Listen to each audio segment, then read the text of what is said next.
اعوذ باللہ من الشیطان الرجیم لا حول ولا قوة الا باللہ العلی العظیم بسم اللہ الرحمن الرحیم الحمد للہ رب العالمین وصلی اللہ علی محمد وآلہ اجمعین اما بعد قال اللہ الحکیم بسم اللہ الرحمن الرحیم ومن آیاتہ منامکم باللیل والنہار وابتغاؤکم من فضلہ ان فی ذالک لآیات لقوم یسمعون۔ ناظرین کرام، سلام علیکم ورحمۃ اللہ وبرکاتہ۔ آج اس جلسے میں علم خواب کے سلسلے میں کچھ اہم سوالات کے جواب ہم کو دینے ہیں۔ سب سے پہلا اور اہم سوال یہ ہے، قرآن اور حدیث کی روشنی میں انسان کا سونا اور سونے میں خواب دیکھنا، اس کی کیا اہمیت ہے اور کیا اہمیت بیان ہوئی ہے۔ تو اس سلسلے میں عرض کروں، اللہ تعالیٰ انسان کے سونے کو اور سونے میں جو انسان خواب دیکھتا ہے اس چیز کو بھی اپنی نشانی قرار دے رہا ہے، اور انشاءاللہ بعض آیات کا تذکرہ میں آنے والے جلسات میں کروں گا۔ ابھی صرف سورہ روم کی یہ آیت کریمہ جس میں اللہ نے کہا کہ دیکھو وَمِنْ آیاتِہِ، اللہ کی نشانیوں میں سے ایک نشانی یہ ہے کہ تم رات اور دن میں سوتے ہو، اور سونے کے بعد جب تمہاری انرجی جمع ہو جاتی ہے، خستگی دور ہو جاتی ہے، تو تم فضل خدا اور رزق الہی کی تلاش میں نکل پڑتے ہو، اور اس چیز میں سننے والی قوم کے لیے اللہ کی نشانیاں ہیں۔ سونا اللہ کی نشانیوں میں سے اہم نشانی ہے۔ اللہ تعالیٰ نے اپنی تمام مخلوقات کو اس طریقے سے خلق کیا ہے کہ سونا ان کے لیے ضروری اور لازمی ہے، چاہے وہ انسان ہو یا غیر انسان ہو۔ مثلاً کوئی حیوان ہے، وہ بھی سوتا ہے، البتہ حیوانوں کے سونے کے انداز الگ ہوتے ہیں۔ حیوان انسان کی طریقے سے مکمل 6 سے 8 گھنٹہ نہیں سوتا ہے۔ بعض حیوان ایسے ہیں جو سوتے وقت آنکھ بند کر کے سوتے ہیں، بعض حیوان ایسے ہیں جو آنکھوں کو کھول کے سوتے ہیں، بعض حیوان وہ ہیں جب سوتے ہیں تو ان کی ایک آنکھ کھلی رہتی ہے، ایک آنکھ بند رہتی ہے۔ مثلاً بھیڑیے کے سلسلے میں صاحب حیات الحیوان لکھتے ہیں کہ بھیڑیا جب جنگل میں سوتا ہے تو عام طریقے سے اس کی ایک آنکھ کھلی رہتی ہے اور ایک آنکھ بند رہتی ہے۔ اس کی وجہ یہ بیان کرتے ہیں صاحب حیات الحیوان، چونکہ بھیڑیا ایک مکار جانور ہے، فریبی جانور ہے، لہٰذا سوتے وقت اسے اس بات کا خوف ہوتا ہے کہیں میرے ساتھ بھی مکر و فریب نہ ہو۔ یعنی اس بیان سے یہ بات ظاہر ہوتی ہے، جو شخص جیسا ہوتا ہے اس کے ساتھ ویسا ہی فعل اس دنیا کے اندر بھی انجام دیا جاتا ہے۔ تو اللہ کی جتنی بھی مخلوقات ہیں سب انرجی حاصل کرنے کے لیے سونے کی محتاج ہیں۔ بالخصوص یہ انسان چاہے جتنا قوی اور طاقتور ہی کیوں نہ ہو، اگر اس کی نیند غائب ہو جائے، اس کا سونا ختم ہو جائے تو وہ ضعیف و ناتوان ہو جائے گا، اور تھوڑے دنوں میں اس کی عقل اس سے زائل ہو جائے گی۔ کشاف الحقائق امام جعفر صادق علیہ السلام اپنے ایک نورانی بیان میں اس طریقے سے ارشاد فرماتے ہیں، ما من حی الا وہو ینام خلی اللہ عز وجل، ہر زندہ موجود سوتا ہے بجز ذات پروردگار، پس اللہ کے علاوہ جتنی چیزیں اس کائنات میں ہیں، حی ہیں، زندہ ہیں، وہ اپنے زندگی کے دوام کے لیے سونے کی محتاج ہیں۔ اور جس طریقے سے سونا انسان کے لیے ضروری ہے، اور سونے میں اللہ نے اپنی نشانیوں کو قرار دیا ہے، اسی طریقے سے سونے میں خواب کا آنا یہ بھی ایک لازمی چیز ہے، اور اللہ کی نشانیوں میں سے ایک نشانی یہ ہے کہ انسان سونے میں خواب کو دیکھتا ہے۔ خواب ایک ایسی چیز ہے جو انسان کی شکل کو ماکان دکھاتا ہے، یعنی انسان اس دنیا میں جس شکل میں ہوگا، اس دنیا میں عالم خواب میں اس کی وہی شکل نظر آئے گی۔ میں اور توضیح دوں اپنے ناظرین کرام کے لیے کہ کبھی ایسا ہوتا ہے کہ انسان کا جسم مسخ ہو جاتا ہے، مثلا انسان تھا اور یہ انسان گناہوں کی وجہ سے بندر بن گیا، تو ہم پہچان لیتے ہیں کہ یہ شخص گناہوں کی وجہ سے بندر ہو گیا ہے، یہ مسخ ہو گیا ہے۔ لیکن کبھی انسان کا جسم انسان ہی رہتا ہے، لیکن گناہوں کی وجہ سے اس کی روح جانور بن جاتی ہے، حیوان بن جاتی ہے۔ انسان ظاہری طور پر انسان ہے، لیکن گناہوں کی وجہ سے چونکہ وہ جانور بن گیا ہے، لہٰذا عالم خواب میں وہ جانور ہی نظر آئے گا۔ میں اس کی ایک مثال دوں۔ علماء علم خواب نے کہا، اگر کوئی شخص خواب میں بھیڑیا دیکھتا ہے تو اس کے معنی یہ نہیں ہے کہ وہ جنگلی بھیڑیے کو واقعاً دیکھ رہا ہے، بلکہ بھیڑیے سے مراد وہ انسان ہے جو فریبی ہے، مکار ہے، فراڈی ہے۔ لہٰذا خواب دیکھنے والا یہ تلاش کرے کہ کون سا انسان میرے ساتھ فراڈ کر رہا ہے، میرے ساتھ دھوکہ کر رہا ہے۔ مثلا علم خواب میں کہا گیا، اگر آپ نے بچھو کو دیکھا تو یہ بچھو وہ شخص ہے، وہ آدمی ہے جس کا جسم انسان جیسا ہے، لیکن دوسروں کو اذیت دیتے دیتے یہ روحی اعتبار سے بچھو بن گیا ہے۔ لہٰذا عالم خواب میں یہ ہمیشہ بچھو ہی نظر آئے گا۔ تم نے اگر خواب میں بچھو دیکھا تو دیکھو کون سا وہ شخص ہے جو مجھ کو ستا رہا ہے، مجھ کو پریشان کر رہا ہے۔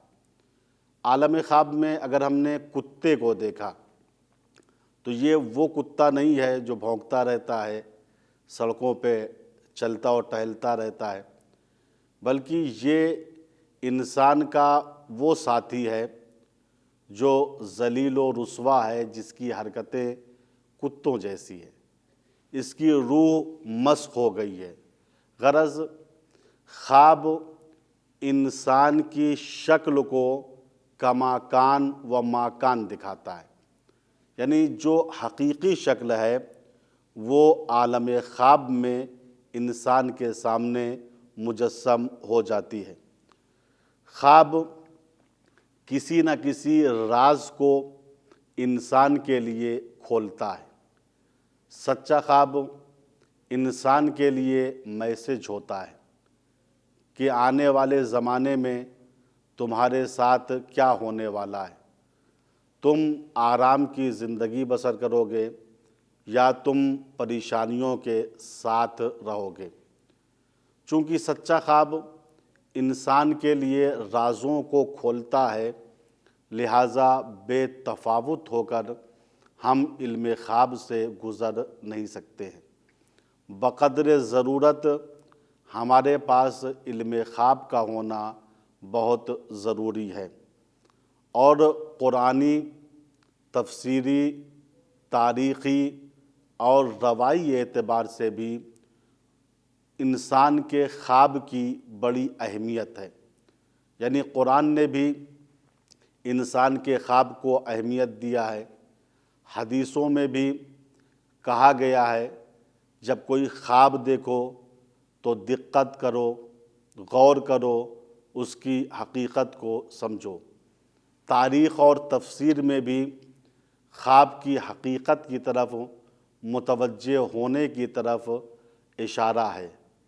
لہٰذا آپ اگر گزشتہ تاریخوں کو دیکھیں گے تو آپ کو ملے گا کہ جو لوگ کافر تھے، غیر مسلمان تھے، حتیٰ خدائی کا دعویٰ کرتے تھے، وہ بھی اپنے خواب کو بہت اہمیت دیتے تھے۔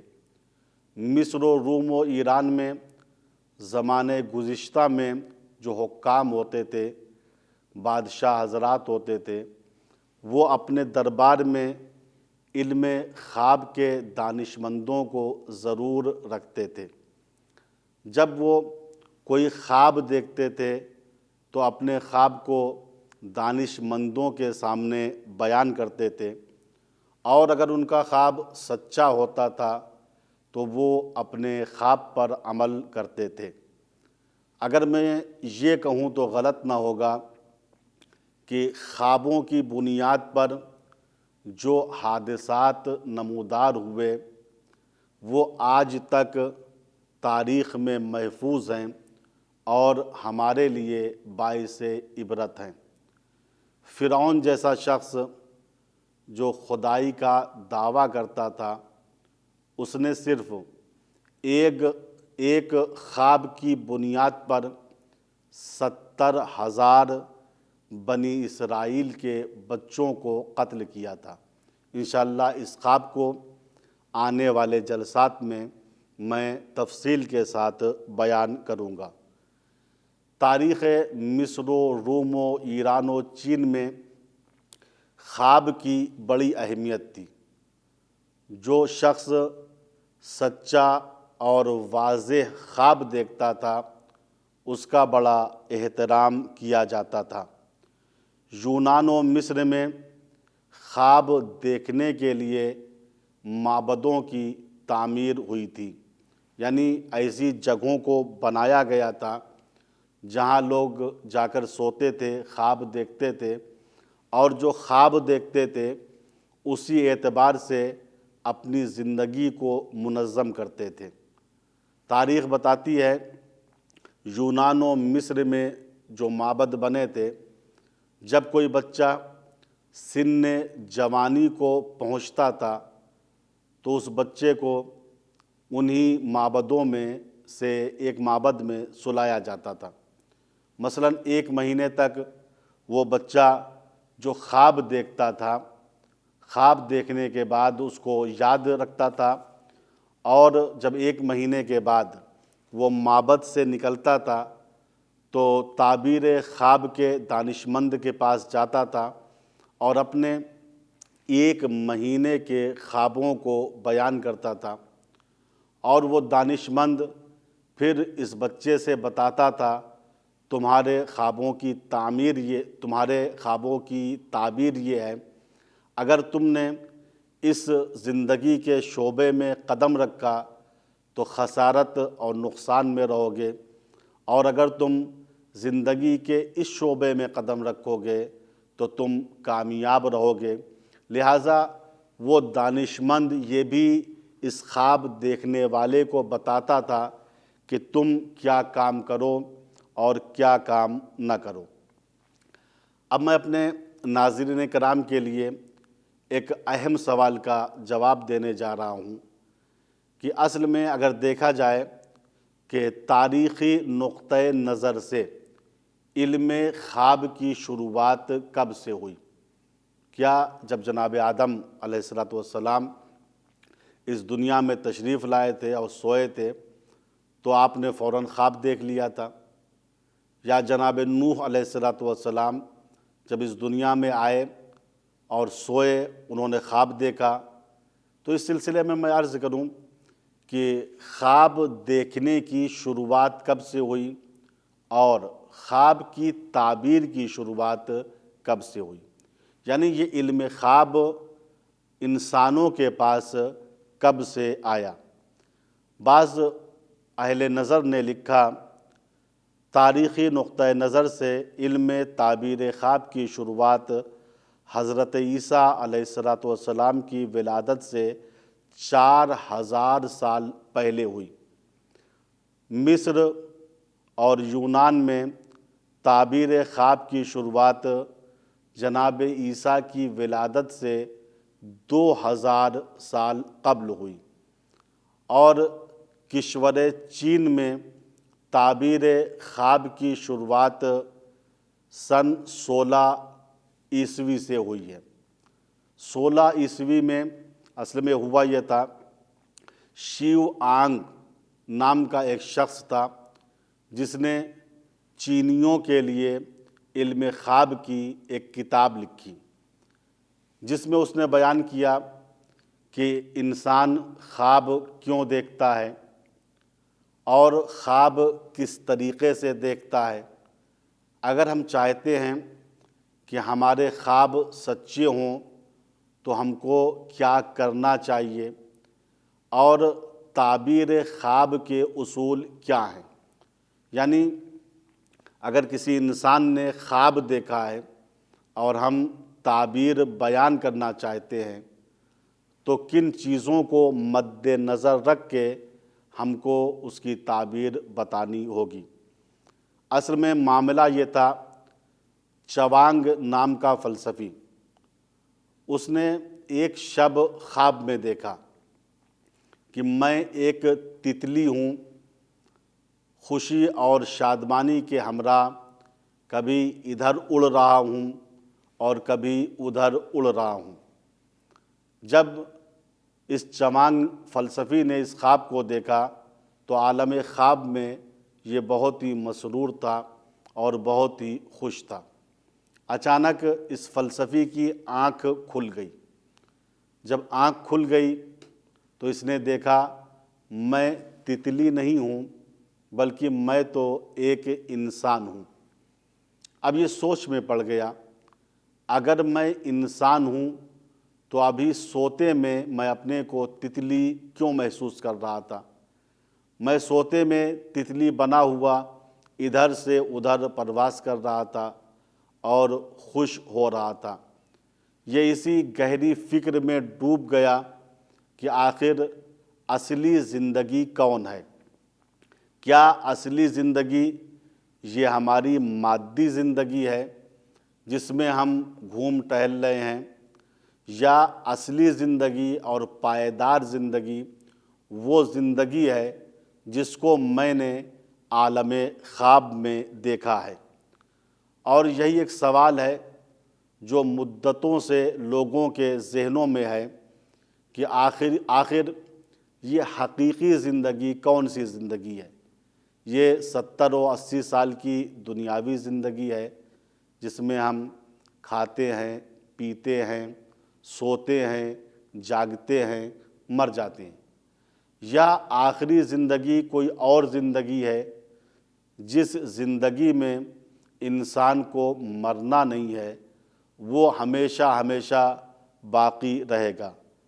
اور یہی وہ سوال ہے کہ علم عصب شناختی کے دانشمند آج بھی اس سوال کے جواب کو اس ماڈرن دنیا میں تلاش کر رہے ہیں۔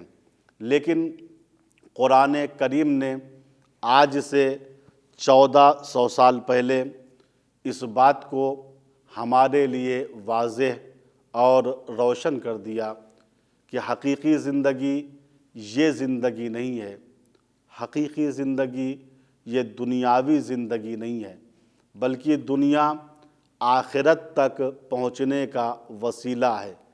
بل تؤثرون الحیات الدنیا والآخرۃ خیر وابقی ان ھذا لفی الصحف الاولی صحف ابراہیم و موسیٰ۔ اے انسان، تو ایسا ہے کہ تو دنیا کو آخرت پر مقدم کر رہا ہے۔ بل تؤثرون الحیات الدنیا، بلکہ تم وہ لوگ ہو جو دنیاوی زندگی کو اخروی زندگی پر مقدم کر رہے ہو۔ والآخرۃ خیر وابقی، اس دنیا کے بعد کی جو زندگی ہے جس کو ہم اپنی اصطلاح میں آخرت کہتے ہیں، یہ آخرت دنیا سے بہتر ہے، اعلیٰ ہے، انبل ہے، افضل ہے، وابقی اور باقی رہنے والی چیز ہے۔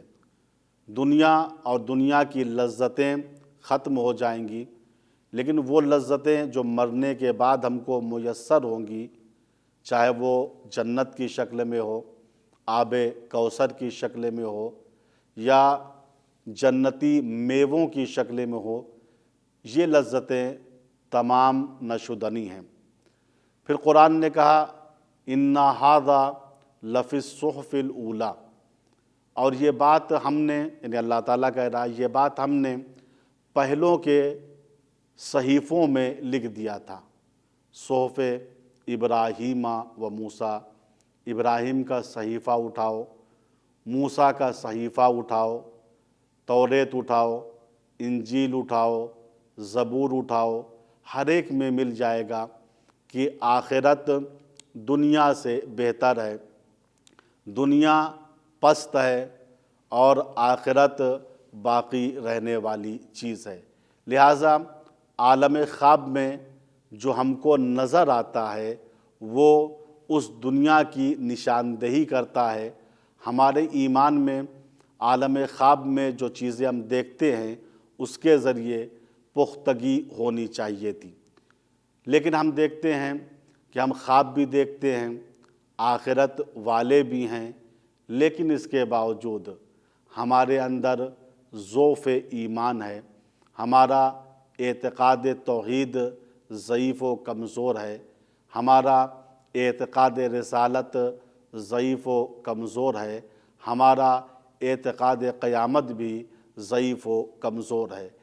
لہٰذا ہم سب کا فریضہ یہ ہے کہ ہم سمجھیں اپنے خوابوں کے ذریعے یا دوسری راہوں کے ذریعے حقیقی زندگی کون سی زندگی ہے جس کے لیے ہم کو زحمت اٹھانی ہے، جس کے لیے ہم کو محنت کرنی ہے۔ حسن ابن عبد الرحمن نے امام ہفتم امام موسیٰ کاظم علیہ السلام سے سوال کیا کہ مولا، خواب کی ابتدا کب سے ہوئی؟ امام کاظم علیہ السلام نے ارشاد فرمایا کہ ابتدائے خلقت میں لوگ خواب نہیں دیکھتے تھے۔ مثلاً جناب آدم کا زمانہ جو تھا، جناب نوح کا زمانہ جو تھا، ان زمانوں میں عموم مردم یعنی عام لوگ خواب نہیں دیکھتے تھے، لیکن بعد میں اللہ نے اس خواب کو بطور نشانی لوگوں میں ایجاد کیا، لوگ سوئے اور خوابوں کو دیکھا۔ راوی کہتا ہے میں نے امام سے کہا مولا اگر ہو سکے تو تھوڑی سی وضاحت کر دیجئے کہ خواب کب سے شروع ہوا؟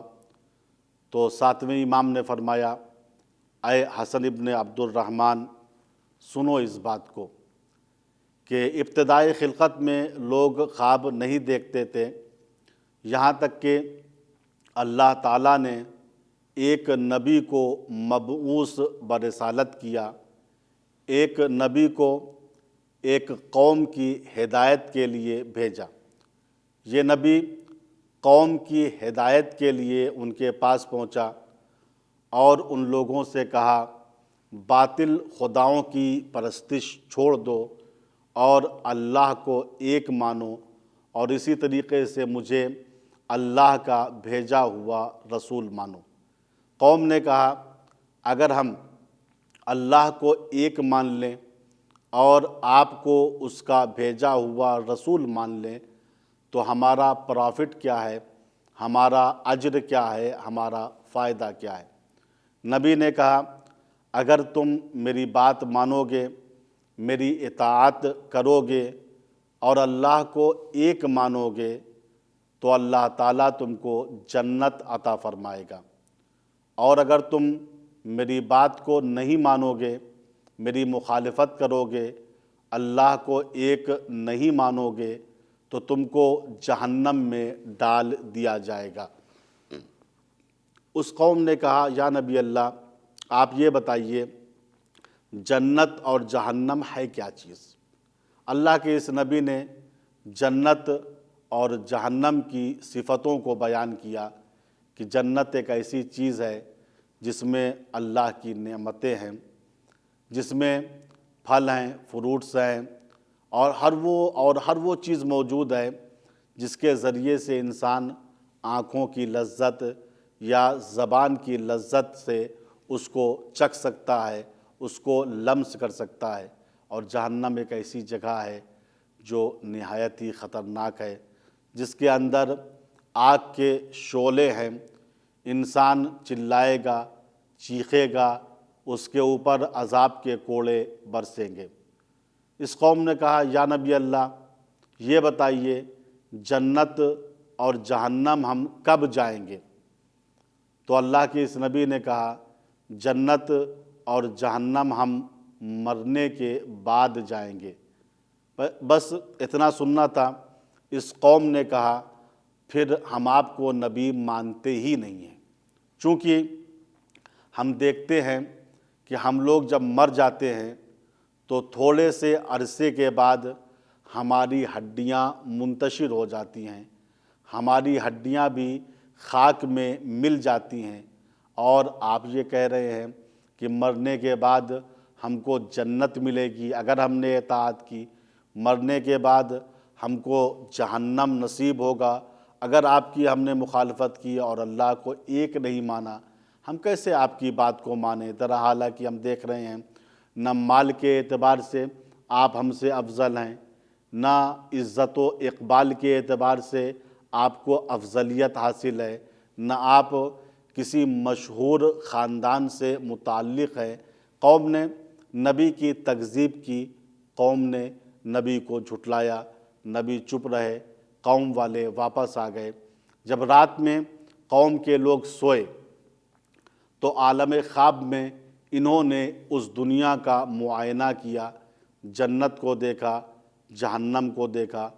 صبح نمودار ہوئی، اپنے نبی کے پاس آئے، ان سے معذرت کی اور کہا ہم نے عالم خواب میں اس دنیا کو دیکھا ہے، جنت کو دیکھا ہے، جہنم کو دیکھا ہے، اور یہ چیز ہمارے لیے عجیب و غریب تھی کہ ہم اس سے پہلے سوتے تھے مگر خواب میں ہم کو کچھ نہیں دکھائی دیتا تھا، لیکن آج جب آپ کی تکذیب کے بعد ہم سوئے، آپ کو جھٹلانے کے بعد ہم سوئے، تو ہم نے عالم خواب میں جنت کو بھی دیکھا، جہنم کو بھی دور سے دیکھا۔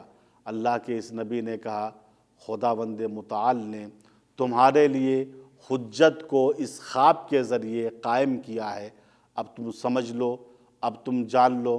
جس طریقے سے انسان سوتا ہے اور سونے کے بعد اس کی روح اس کے جسم سے نکل جاتی ہے اور اس دنیا کا معائنہ کرتی ہے، اسی طریقے سے انسان جب مر جاتا ہے اس کا جسم اس دنیا کے بستر پر یا قبر کے اندر پڑا رہتا ہے، لیکن اس کی روح ہر چیز کو دیکھتی ہے اور سنتی ہے، لذتوں کو محسوس کرتی ہے، عذاب کو حس کرتی ہے۔